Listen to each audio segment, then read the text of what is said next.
घरात संघर्ष समितीचा विजय असो,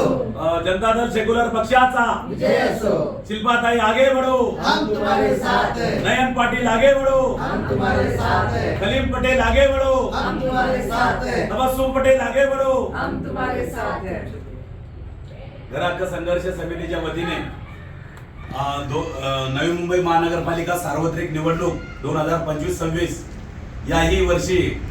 जवळजवळ कोरोना काळापासून या नवी मुंबई शहराला जे काही लूटमार भडीमार चालू आहे त्यांच्या प्रस्थापितांच्या विरोधात आम्ही घरात संघर्ष समितीच्या माध्यमातून नवी मुंबई विकास आघाडीच्या वतीने जनता दल सेक्युलर पक्षाच्या वतीने या ठिकाणी प्रभाग क्रमांक 15 अबकडमधून आमचे 4 उमेदवार या ठिकाणी आम्ही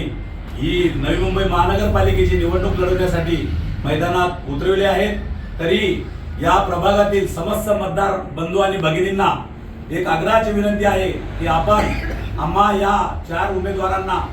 प्रचंड बहुमताने मतदान करून त्यांना निवडून आणण्याची जबाबदारी तुमची आमची सर्वांची व या आपल्या सर्वांच्या या प्रस्थापितांच्या विरोधात आपण या लढ्यामध्ये आपण आपले उमेदवार सुशिक्षित उमेदवार उभे करून त्या पालिकेच्या सभागृहामध्ये आपला आवाज बुलंद करण्यासाठी व आपल्या प्रभागातील काही नागरी समस्या इतरही काही समस्या असतील जसे माथाडी कामगार, घरेलू कामगार, नाका कामगार, आमचे फेरीवाले, रिक्षावाले या सर्वांना समान न्याय, बंधुता, स्वातंत्र्य ज्या पद्धतीने या देशामध्ये चाललेला आहे उहापोह त्यांना कुठेतरी वाचा फोडण्यासाठी आम्ही आमचे हे शिलेदार मैदानात उतरले आहेत। तरी आपणा सर्वांना मतदारांना मी विनंती करतो की आपण सर्वांनी येणाऱ्या 15 तारखेला आमच्या या उमेदवारांना प्रचंड बहुमताने निवडून आणावे ही नम्र विनंती।